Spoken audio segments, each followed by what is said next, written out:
Neste ano de 2015, nós comemoramos os 150 anos de primeira publicação do livro Céu e Inferno, complemento indispensável, sem dúvida nenhuma, aos estudos do Espiritismo. Uma das obras importantes, seu primeiro capítulo já preparava o pensamento humano para o surgimento das escolas existencialistas, que começaram com a angústia kierkegaardiana até o niilismo de Nietzsche e de Jean-Paul Sartre, ainda presentes em nossa pós-modernidade. O ser interexistencial constrói a sua identidade espiritual através das vidas sucessivas, e é com maestria que Allan Kardec, nunca ultrapassado, porque sempre atual, nos traz, com a coloração do seu saber, reflexões importantíssimas para o nosso tempo de grandes desafios. Hoje, quando o debate sobre a vida após a morte se complexifica, temos a certeza de que Allan Kardec continua a nos mostrar um caminho seguro, porque desmistificado e desmitificado. Portanto, continuemos a estudar aprofundadamente o Espiritismo em seus princípios eternos e imutáveis, e que tão generosamente os Espíritos superiores fizeram chegar até nós. Para comemorarmos essa data, o CEF, Centro de Estudos Filosóficos Espíritas, em parceria com o Centro Espírita Nosso Lar Casa André Luiz, convida mais uma vez o nosso professor Cosme Massi, doutor e mestre em Lógica e Filosofia da Ciência pela Unicamp e graduado em Física pela Universidade Federal do Rio de Janeiro. Idealizador e participante do IPEAC e do GEAC, Instituto e Grupo de Estudos sobre Allan Kardec, respectivamente, o acesso a esses e a outros links e sites do professor Cosme Massi poderão ser acessados pelo portal filosofiaespírita.org. Na manhã de hoje, o seminário proferido pelo professor Cosme Massi trará o tema O Céu e Inferno, a Vida em Múltiplas Dimensões. Então vamos generosamente e carinhosamente recebê-lo com o nosso apreço e respeito. Professor Cosme, por favor, vamos aplaudir?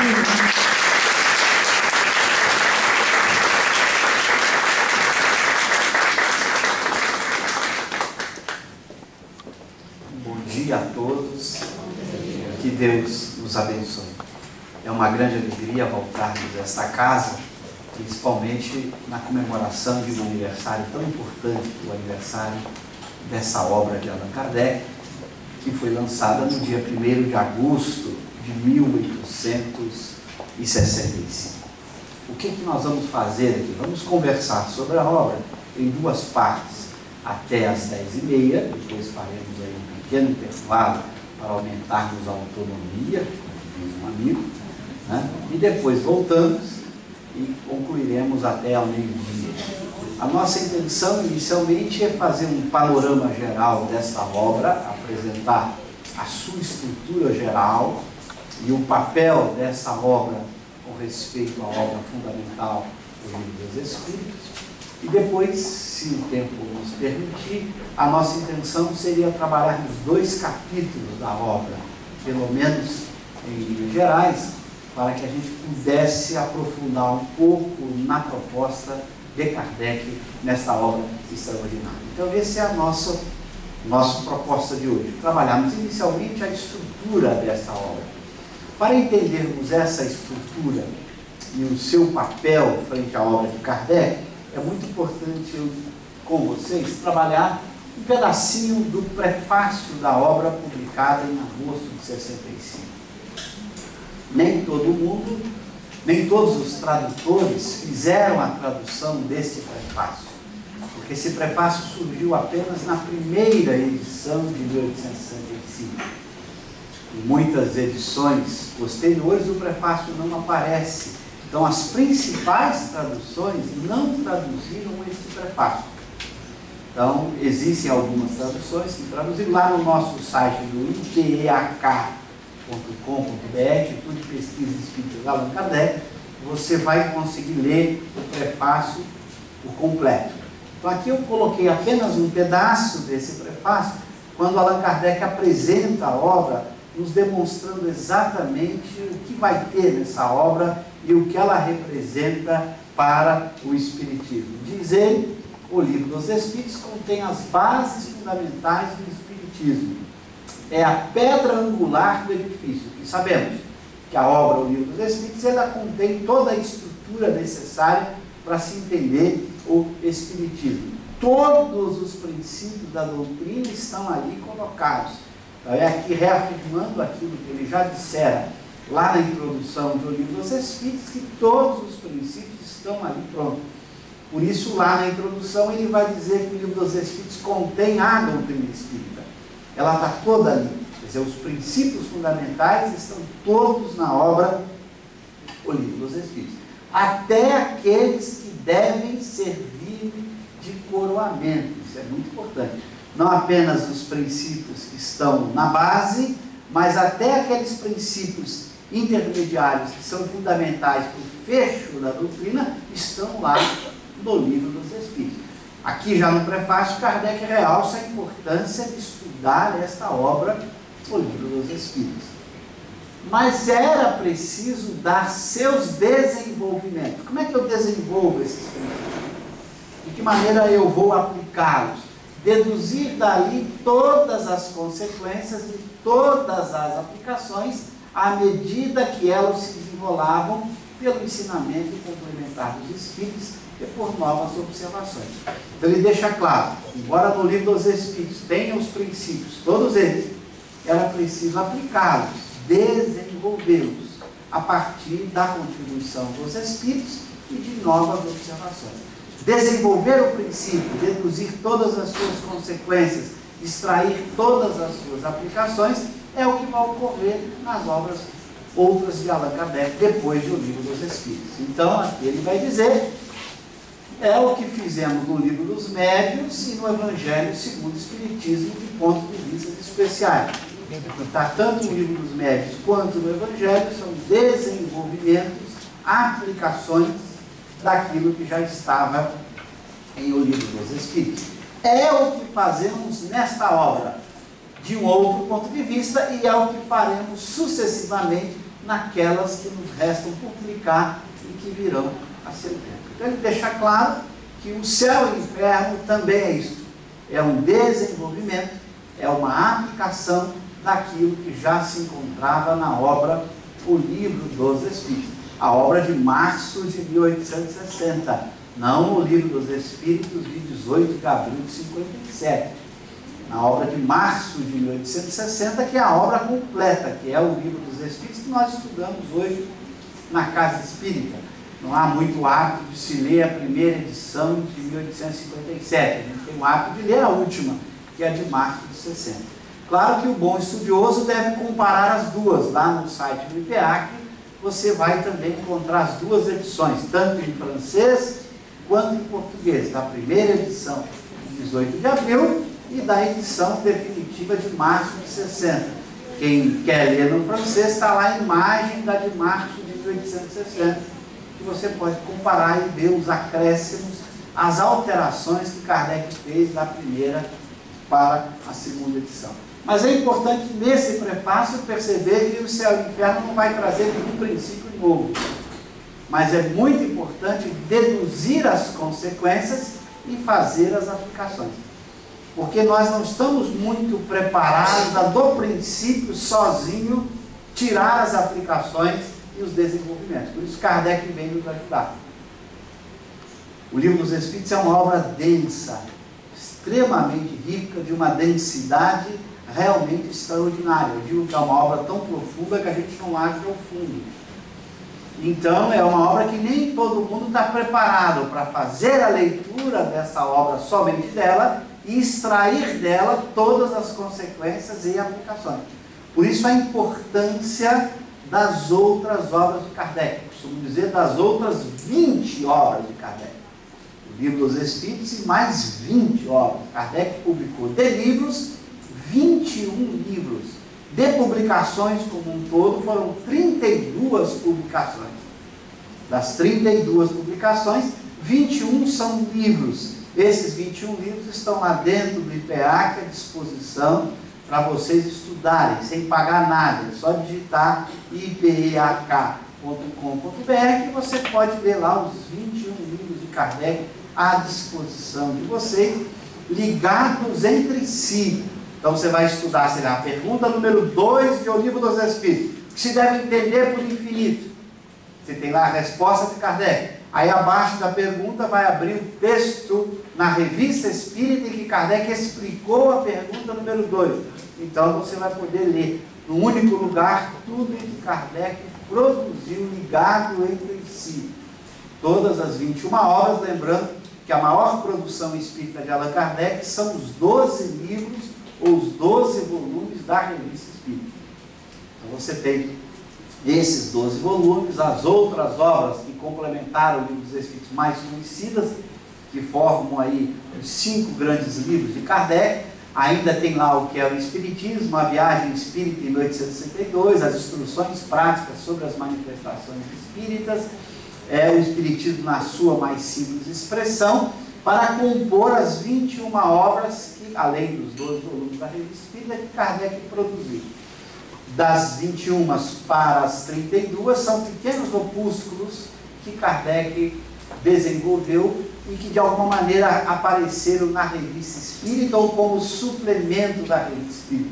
O catálogo racional que não está dentro da revista, Kardec publicou como um suplemento da Revista Espírita, mas o catálogo racional está lá também no site do IPEAC, que foi a última produção dele, que ele concluiu em janeiro, mas que colocou disponível em março de 1869, no mesmo mês que ele desencarnou. Ele disponibilizou como um suplemento da revista um livrinho interessantíssimo, que é um catálogo de como se montar bibliotecas e quais deveriam ser os livros desta biblioteca, com pequenos comentários dele sobre os livros. Então esse catálogo você acha, está lá. Então aí tem 32 publicações, tem separatas, tem o cartão que ele escreveu, uma imagem do Alto de Fé de Barcelona, e que Kardec bota uma pintura que os artistas espanhóis fizeram lá, logo depois da queima, e ele faz alguns comentários, também uma publicação dele. Então Kardec tem 32 publicações, todas elas são desenvolvimentos, aplicações daquilo que se encontra na obra fundamental, O Livro dos Espíritos. O mesmo ocorre com esta obra que nós vamos investigar aqui, O Céu e o Inferno. Então, quem quiser mergulhar no pensamento de Allan Kardec, estudar tudo que ele produziu, a gente sugere esse site, você não vai pagar nada para fazer isso, a não ser sua conexão com a internet. Né? Se a gente pudesse dar de graça, a gente dava também. Agora, eu vi um documentário em que o Google, o Facebook, a Intel estão se reunindo. A intenção deles é botar a internet de graça no mundo inteiro. Vamos orar muito para eles, para que eles resolvam fazer isso, muita pressa, para que eles resolvam disponibilizar a internet gratuita. Então, um projeto muito grande, tomara que levem adiante, para disponibilizar para o planeta inteiro. Então aí vocês vão poder usar o IPEAC totalmente de graça, né? Até agora vocês vão ter que pagar a conexão da internet. Então eu gosto de citar esse site porque às vezes as pessoas falam: como é que eu vou acessar a revista? Está tão difícil achar em papel. Então, infelizmente, você vai ter que ler no computador. Não dá para disponibilizar de graça em papel, né? Mas dá para disponibilizar para vocês no computador. Está lá à disposição. Anote no site ipeak.com.br.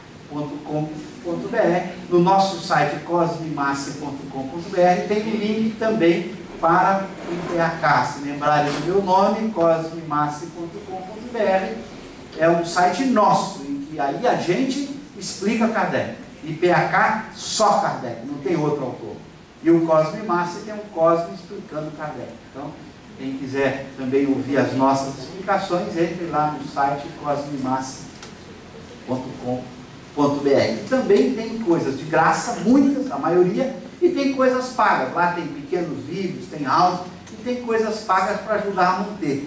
Então, como a gente tem coleções de DVD, de livros, para a gente pôr à disposição com as explicações de Kardec. Bom, então agora, uma vez que esta obra nasce, como um desenvolvimento, um complemento do Livro dos Espíritos, é importante situá-la. Como vocês sabem, a estrutura do Livro dos Espíritos foi dividida em 4 partes ou 4 livros, depende do tradutor. Então Kardec pegou o Livro dos Espíritos e dividiu em 4 grandes partes, ou 4 grandes livros, que vai levá-lo a desenvolver para cada parte um livro que desenvolve mais especificamente essa parte. Por isso, em 59, num artigo na revista, ele vai dizer que precisava de 10 anos para concluir o seu trabalho. Em 59, no finalzinho do ano, ele já tinha concluído para publicar em março a 2ª edição do Livro dos Espíritos. Então ele sabia, quando ele concluiu o Livro dos Espíritos, qual seria a sua tarefa. Por isso ele disse 10 anos. Eu lamento que ele tenha dito 10 anos, ele podia ter dito 30, porque aí talvez ele devesse mais.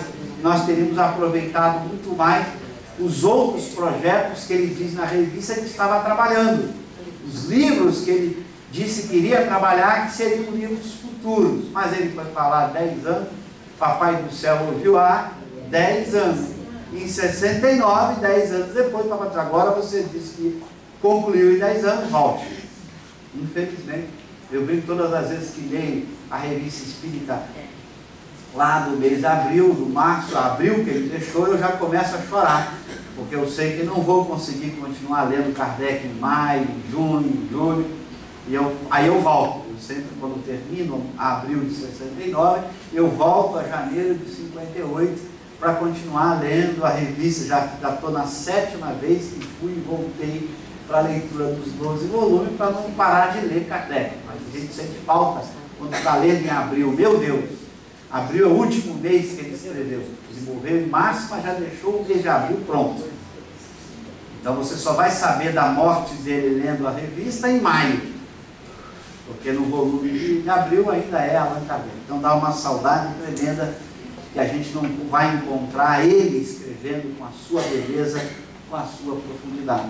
Então, como ele disse que precisava de 10 anos, porque ele precisava publicar a Gênese, que foi a obra última que ele produziu, o grande livro, para explicar a primeira parte, para desenvolver a Gênese. Olha, Gênese, causas primeiras, ele vai discutir as origens.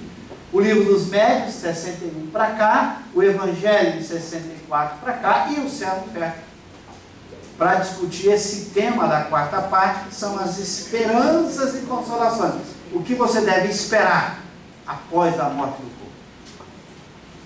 O que você vai esperar com a passagem, com a morte do corpo? E é aí que Kardec deixa claro algo que já está no Livro dos Espíritos, mas que a gente não presta muito atenção. Que esse estado de erraticidade, ou seja, que os espíritos que não são puros vivem após a morte do corpo, a vida espírita, ou a vida dos espíritos que não são puros, se dá no estado que Kardec chamou de erraticidade. Esse estado de erraticidade, Kardec vai mostrar que logo após a morte do corpo, o espírito entra então para esse mundo espiritual. Há 2 situações distintas que a gente não presta muita atenção. Se der tempo eu vou chegar nelas, mas eu já quero adiantar. Primeiro é a situação da passagem, logo após a morte do corpo. A passagem é um momento muito especial, diferente da vida espírita pós-passagem. Ela é tão especial que o espírito tem percepções, sensações diferentes de depois da passagem. Então isso é algo muito importante para a gente observar. Em geral, o meio espírita não fala muito dessa divisão que Kardec faz em 2 momentos. O sujeito morreu, desencarnou, está no mundo espiritual. Calma, ele tem no mundo espiritual 2 situações distintas. A situação que se dá da passagem, em que as percepções e sensações são distintas, variando de espírito para espírito, e depois da passagem, outra coisa. Então, por exemplo, durante a passagem, muitos espíritos não se recordam do que foram. Acham até estranho o mundo espiritual, o que não faria muito sentido. Como é que eu vou achar estranho o mundo espiritual após a morte do corpo, se eu estou nele todo dia? Se eu sair dele, se eu vivi no mundo espiritual a maior parte do tempo da minha existência. Se eu vivo todo dia quando durmo, como é que eu posso mover e achar estranho o mundo espiritual? Isso não faz nenhum sentido. Então, durante a passagem, isso é possível. Após a passagem, não faz mais sentido. Kardec vai discutir isso. Então, durante a passagem, ainda pela influência do corpo, da matéria, de acordo com o tipo de morte, de acordo com o progresso de cada um, ele ainda pode ter percepções distintas, ele não vê o mundo espiritual tal como é, ele não tem a percepção completa, ele não recobra da memória daquilo que ele era, e depois que a passagem se faz, é sim que ele recobra a sua condição normal de espírito. E aí sim ele lembra das outras existências, lembra de que teve várias vezes no mundo espiritual durante o sono, ou seja, ele recobra suas percepções e sua memória. Essa passagem, que se eu der tempo eu estou adiantando, nós vamos tratar depois, que ela pode demorar de segundos a muitos anos. Há espíritos que demoram muitos anos no processo de passagem. Passagem é um nome bom, porque significa uma espécie de viagem, né? E que todo mundo vai ter que fazer. Eu digo que a morte é a única viagem que a gente já comprou a passagem, já está no bolso, na carteira de todo mundo, só que a data veio assim bem apagadinha. A gente não consegue ler assim, ó, que dia que vai ser. Está apagadinha a data, mas a passagem já foi comprada, já foi entregue, nominal, intransferível. Não dá para trocar com a do inimigo, com a pessoa que você não gosta, dá para ele, não tem jeito. É intransferível, está no nome, e a data está apagadinha lá. Só para você saber que uma hora vai chegar aquela senhora de foice na mão, como a mitologia grega, vai chegar assim, ah, é hoje. Tá? E não tem jeito, você vai ter que fazer essa passagem. Então eu vou tentar chegar lá depois do intervalo, chegar na passagem, estudar com vocês as diferenças desses dois estados, que em geral não é tratado muito claramente na literatura espírita. E Kardec tratou muito claramente o que é a passagem e o que é pós-passagem. O que é a vida espírita depois que a passagem é feita, o que é a vida espírita durante a passagem. São dois momentos muito sentidos e que variam em algo muito sério, sensações e percepções. Então, é um momento especial. Se você tem sensações e percepções distintas, são dois momentos. Mudam o que você vê, o que você enxerga, o que você sente. Então é algo que merece um estudo, que a gente der tempo nós vamos chegar um pouquinho lá. Então, nessas esperanças e consolações que ele vai desenvolver nessa obra notável. Essas diferenças estão lá no Livro dos Espíritos, mas elas estão sutilmente. Em princípio, a maioria não percebe. No Livro dos Médiuns é que você vai perceber completamente dois estados distintos, o de passagem e o pós-passagem. Por isso a importância, Livro dos Médiuns não, no Céu e Inferno, por isso a importância de estudar essa obra, porque ela faz você entender melhor o que estava escrito lá nas perguntas do Livro dos Espíritos, mas de forma mais escondida, na forma de princípio. No Céu e Inferno está tudo muito claro, e Kardec vai ter o cuidado de discutir isso com detalhe, com todos os espíritos que ele evocava e que ele vai descrever aqui, como a gente vai ver no Céu e Inferno. Bom, então você tem esta quarta parte, que a gente vai entender nesta lógica simples, que é a lógica que a gente usa no nosso livro, que eu trato aí, da ordem didática do Livro dos Espíritos, para mostrar como o Kardec pensou algo muito simples para organizar toda a obra. É a existência de dois mundos didaticamente divididos, o mundo corporal e o mundo espiritual. Didaticamente divididos, porque a gente sabe que não há fronteira nitidamente traçada. O mundo espiritual e o mundo corporal estão aqui, ó, não estão em outro lugar, é o universo ao nosso lado. Então, mas didaticamente você separa o mundo visível em condições normais do mundo invisível em condições normais. Para o médium, esse mundo se abre a possibilidade de enxergar os dois mundos. O médium vidente conseguiria enxergar um pouquinho dessas duas realidades, mas estão aqui.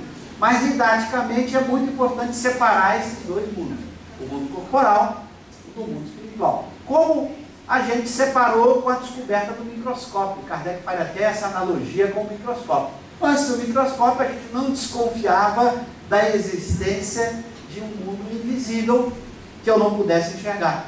Até a época se brincava muito quando alguém lançou essa ideia de que existia um mundo invisível aos olhos, microscopicamente falando, se brincava, então vou pegar o martelo e sair matando esses bichinhos, batendo com o martelo num objeto qualquer. Havia muita brincadeira com esse mundo invisível. Quando inventou-se o microscópio, aí se descobriu realmente animais, a seres vivos tão pequenos que nenhum olho humano consegue enxergar. Aí, então você passou agora a conviver no mundo material com também dois mundos, um mundo visível a olho nu e um mundo só visível com instrumentos de ótica que ampliam a visão humana. Com Kardec, o médium é essa espécie de microscópio que nos permitiu enxergar este outro mundo invisível, que não pode ser enxergado apenas com o uso de nossos instrumentos usuais, mas que o médium nos permite enxergar. Então, esses dois mundos, corporal e espiritual, instantaneamente ligados entre si, e aí Kardec vai discutir, nesse capítulo, quais as consequências do cumprimento ou não das leis morais que ele havia apresentado. Nós vamos ver que as esperanças e consolações, ou as penas e os gozos, tanto terrenos quanto futuros, são decorrências para o espírito do cumprimento ou não das leis morais. É isso que ele vai discutir. Quando o espírito não cumpre as leis morais, penas, sofrimento, dores. Quando ele cumpre as leis morais, alegrias, prazeres, felicidade. Então é por isso que ele vai discutir tanto o cumprimento ou não na Terra, primeiro capítulo, quanto o cumprimento ou não no mundo espiritual, segundo capítulo da obra. O que ele vai se concentrar em tratar disso aqui no céu e inferno. Então ele vai explorar exatamente essas consequências do cumprimento ou não das leis morais. O que vai acontecer com o espírito que cumpre ou que não cumpre a lei moral do lado de lá? Isso vai ser discutido com profundidade nessa obra admirável do céu e inferno. Então ele vai fazer isso de uma forma muito interessante. Já na contracapa da obra, eu digo que com Kardec a gente aproveita tudo. Quer dizer, Kardec não dá para você desprezar nem a contracapa do livro, nem o título. Veja, eu rapidamente passei pelo título, devia ter ficado nele, mas é o céu e o inferno, ou a justiça divina segundo o Espiritismo. Então ele já deixa claro no próprio título a essência da obra. Ele vai discutir dois conceitos importantes: alegria, sofrimento, pena e gozo, céu e inferno, como dois estados de felicidade ou de infelicidade. Segundo o que? A justiça divina. Ele vai ser o maior tratado sobre como funciona a justiça divina. Então, o céu e o inferno é um tratado sobre a justiça divina, que ele vai sintetizar na contracapa. Então, a contracapa apresenta o título e um pequeno resumo do que é a obra, que nos dá a ideia da sua estrutura, como é que a obra vai ser construída. Então, o que ele diz? É o exame comparado das doutrinas sobre a passagem da vida corporal à vida espiritual. Exame comparado. O que ele vai fazer? Ele vai pegar na história do pensamento humano doutrinas que discutiam a morte e a vida após a morte. Então, ele vai pegar na Grécia Antiga como os gregos pensavam a morte e a vida após a morte. Vai pegar as doutrinas modernas cristãs, como o cristianismo, logo depois dos gregos, como o cristianismo pensou a morte e a vida após a morte, e como o espiritismo propõe a morte e a vida após a morte. Então vai ser um exame comparado. Ele vai comparar a proposta espírita com as outras propostas. Então não vai apenas apresentar a proposta espírita, ele vai compará-las com as outras propostas. Então, sobre a passagem, sobre as penalidades e recompensas futuras, o que eu vou receber de pena e de recompensa? Sobre os anjos demônios. O mesmo exame comparado. O que é o anjo para os gregos, o que é o anjo para o cristão, o que é o anjo e o demônio para o espiritismo, sobre as penas, etc. E aí ele continua, seguido de numerosos exemplos acerca da situação real da alma durante e depois da morte.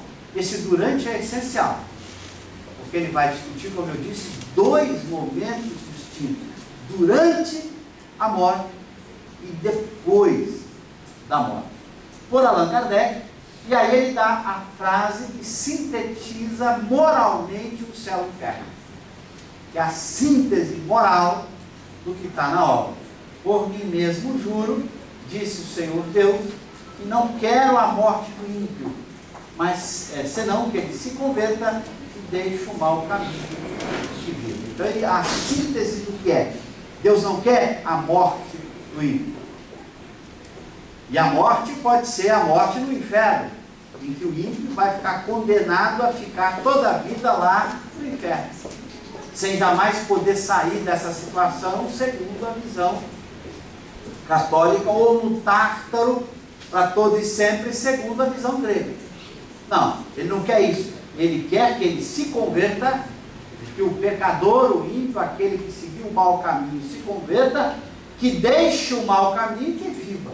Então essa é a síntese. Ele vai mostrar a grande esperança para o espírito imperfeito da escala espírita que somos nós, que escolhemos o caminho do mal e que por isso somos espíritos imperfeitos da escala espírita, temos a propensão para o mal.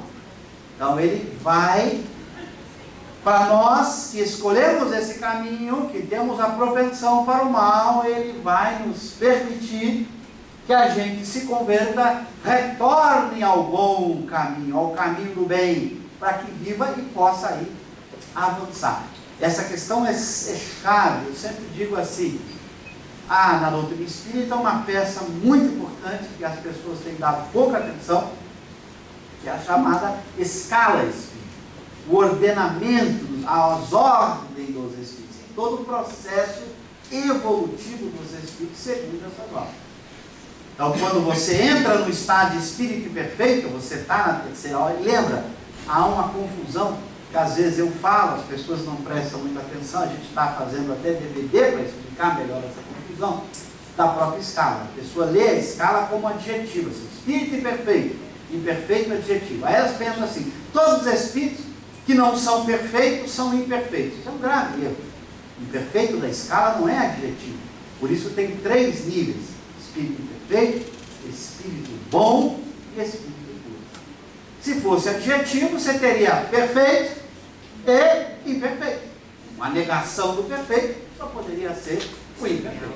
Então não é. Então é sempre bom botar um hífen, espírito imperfeito com hífen, espírito bom com hífen, espírito perfeito ou puro com hífen. É um nome de uma escala. Muito cuidado, porque isso tem uma implicação no processo evolutivo do espírito, que Kardec vai explicar na teoria espírita, quando discute o princípio da não retrogradação da alma, muito importante. O espírito é criado o quê? Imperfeito? Não imperfeito da escala. Se você quiser usar a palavra imperfeito como adjetivo, sim. Claro que o espírito é criado imperfeito. Imperfeito é adjetivo, mas não imperfeito da escala. O espírito é criado simples e ignorante, sem saber, sem nenhum conhecimento. Ele não é o imperfeito da escala quando ele é criado. Por quê? Porque ele não tem a propensão para o mal. O imperfeito da escala é o espírito em quem predomina o desejo do mal. Ele tem a propensão para o mal. O espírito simples e ignorante, vai dizer Kardec, não tem nem a propensão para o mal, nem a propensão para o bem. Ele vai adquirindo o livre-arbítrio e a consciência ao longo do tempo. Quando ele adquire o livre-arbítrio e a consciência, é que ele escolhe. E aí, nessa escolha, é que muitos de nós, aqui presentes, escolhemos a imperfeição. Ser o espírito imperfeito. Fomos para o caminho do mal. Mas há, diz Kardec, espíritos que desde o começo escolheram não ser espíritos imperfeitos. Por incrível, imperfeito da escala. Eles já vão direto para a segunda ordem, espíritos bons. E depois vão ser espíritos puros ou perfeitos. Esses são raros. O que passa pelo caminho reto, a linha reta. É difícil dar exemplo. Eu acompanhei na revista apenas um caso que o Espírito descreve de um espírito encarnado que tinha escolhido esse caminho reto. É difícil a gente não ter exemplo, porque na Terra somos espíritos imperfeitos que já escolheram há muito tempo atrás, não foi agora. Em muitas existências que nós já temos escolhido o caminho do mal. Então tem que compreender a escala espírita, que é importante. Então há espíritos que seguem linha reta, vão mais rápido. Eles não passam pelas experiências expiatórias. Eles não sofrem expiação. Eu vou comentar isso logo à noite, quando eu explicar a lógica da encarnação. Eles não passam, né? Por quê? Porque eles nunca praticam o mal. Porque eles nunca escolheram o caminho do mal. A gente já não conta. Nós já fizemos essa escolha. Desculpa, não posso falar por todo mundo. Tá? Eu tenho certeza de mim. Mas se você tiver dúvida, é só fazer uma única pergunta a você mesmo para saber se você é espírito imperfeito. Você deseja o mal, desejou o mal, tem algum pensamento mal, mesmo que você controle, o pensamento veio, o desejo veio? Então venha para o meu time. Só time do Espírito. O espírito que não seguiu esse caminho, não tem pensamento mal, não tem desejo mal, embora ignora, não confundir ignorância com mal. O espírito no começo de sua vida tem que aprender, mas ele é aquele aluno que quando aprende só faz o que aprendeu. A gente adora fazer o contrário, até por teimosia. É isso aqui que não pode? Vou fazer. Esse espírito não, uma vez que ele aprende a melhor conduta, ele segue a melhor conduta. A gente fica testando. A gente espera que a dor prove mesmo para a gente que não devia escolher aquele caminho. Esses são mais espertos, aprendem e vão muito mais rápido. Como são raros, a gente não tem exemplo aí para a gente acompanhar, então a gente está aí nessa escala dos imperfeitos. E por isso que ele não quer isso, ele não quer que você, como na tradição católica ou grega, que você vai para o inferno e fique lá. Uma vez que você escolheu o caminho do mal, você está perdido. Não, você vai se converter, vai deixar o mau caminho e vai viver. Então, isso é algo muito importante. Lembra da expressão lá do Espírito de Verdade do Evangelho, nos convidando a seguir o caminho reto e largo que conduz ao reino do meu Pai. Lá nós dizemos que é reto e largo, cabe todo mundo, viu? Qualquer um pode escolher a cada momento voltar para o caminho reto e largo. Mas claro que quando a gente, espírito imperfeito, resolve voltar para esse caminho, tem todo o passado, né, que eu tenho que resgatar ainda. Então seria fácil, eu escolho então agora não ter nenhum pensamento mal, nenhum desejo mal, experimento. Você tem que fazer essa mudança, mas quando você faz, você tem todo o processo de expiação ainda que pesa. Os inimigos que você conquistou, o mal que você fez. Então por isso para o espírito imperfeito é mais complexo o processo do que para esse que escolheu linha reta. Ele tem que passar por provas para aprender, mas não por expiações. Eu vou explicar isso logo à noite. Bom, então Kardec vai a partir daí da estrutura do céu e inferno. O que é o céu e inferno? Ele vai ter duas partes. Ele vai dar como título, primeira parte, doutrina, segunda parte, exemplo. Então, na doutrina, que é a primeira parte, contém o exame comparado daquilo que a gente leu, das diversas doutrinas sobre o céu e inferno, os anjos e o demônio, as penas e recompensas futuras. Então é a teoria, a doutrina a partir desse exame comparado. Depois, a segunda parte, que ele vai dizer, a segunda parte encerra em inúmeros exemplos, apoiando a teoria, ou melhor, que serviram para estabelecer a teoria. Aqui vem o papel científico dessa ciência extraordinária. Não é uma doutrina que nasceu especulativamente, de alguém sentado imaginando, como é o caso das doutrinas tanto gregas quanto cristãs. O cara ficava imaginando, como é que será que é a morte? O que acontece depois da morte? Como é que é o Tártaro? Aí o pessoal inventava como é que deveria ser o Tártaro, as dores e o sofrimento, ou então como é que é o inferno, como é que era a vida no inferno, os lugares de tortura. Então você tem, alguém inventou o que era a morte, alguém inventou como seria a vida após a morte. O Kardec não é assim. Não vai sair inventando. O que ele fez? Foi consultar os próprios mortos. Você quer saber como é a morte? Vamos consultar um morto. Por que os gregos não fizeram isso nem os cristãos? Porque não sabiam como fazer. A grande contribuição espírita de Allan Kardec foi perceber isso. Quando ele viu aquele início de comunicação, ele percebeu que ele poderia então estabelecer um método sistemático e com controle de como ouvir os espíritos. Por isso a doutrina passou a ser dos espíritos. No momento em que eu estabeleci com eles um processo regular, permanente, e estabeleci um mecanismo de controle, de análise, para poder retirar das informações aquilo que constituísse um sistema bem construído cientificamente falando. Então, uma ciência nasce sempre dessa interação entre a cabeça de alguém, a razão e a experiência. Então, razão e experiência se combinam de uma forma muito especial numa ciência. Então, Kardec demonstrou pela primeira vez na história da humanidade como se podia fazer uma ciência da alma. Como eu podia discutir questões que antes pertenciam à filosofia na área metafísica ou às religiões, agora numa ciência. Então, essa habilidade que ele percebeu, que podia aplicar um certo método científico na construção dessa ciência. Por isso o Espiritismo foi chamado por ele de uma ciência. Ele define o Espiritismo como uma ciência, preâmbulo do que é o Espiritismo. Do livro que é o Espiritismo. O Espiritismo é a ciência que trata da natureza, origem e destino dos espíritos, bem como de suas relações com o mundo corporal. A melhor síntese, a última definição que ele apresenta lá, e ele diz, podemos defini-lo assim, está lá no preâmbulo da obra que é o Espiritismo. Por que a ciência? Porque ela faz uma conjugação muito bem feita entre a razão, que reflete, que pensa, que usa lógica, com os resultados experimentais da mediunidade.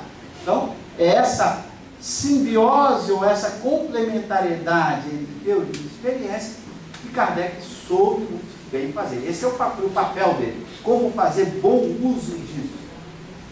Os espíritos se comunicavam pelos médios, mas como garantir ter uma metodologia de fazer com que essas comunicações pudessem ter como resposta uma teoria muito bem construída. E ele vai dizer, lá na Revista Espírita, no ano de 68, de 68, e depois na obra Gênesis, também lá no Caráter da Revelação, esse papel extraordinário. E por que ele tinha que ser individual isso? Por que isso tinha que estar na mão de uma pessoa? Porque se muitas pessoas tentassem fazê-lo, a coisa seria muito diferente. Veja o que aconteceu com o espiritualismo na América do Norte. Se você olha o espiritualismo na América do Norte, que não teve ninguém lá nos Estados Unidos que exercesse o mesmo papel que Kardec exerceu na França, você não tinha uma doutrina. Claro que quando você examina o espiritualismo americano, muitos princípios batem, vários princípios que os americanos colocavam, que obtiveram nos espíritos, correspondem ao que Kardec obteve. Mas não teve nenhum livro, nenhum sistema bem construído, a não ser o de Kardec. Porque a mão de uma única pessoa que pôde ter um método bem feito, colher as informações, escrever esses livros monumentais, onde o pensamento dos espíritos é colocado numa estrutura científica extraordinária, com terminologia própria, com método, como se faz uma boa ciência. Então, há um exemplo do que é uma boa ciência construída pelas obras de Kardec com o apoio dos espíritos. Deram, como diz Kardec, a doutrina, mas a forma, esse formato de ciência foi trabalho dos homens, foi trabalho especial dele, dar a cara de uma ciência, e não apenas ideias isoladas e dispersas.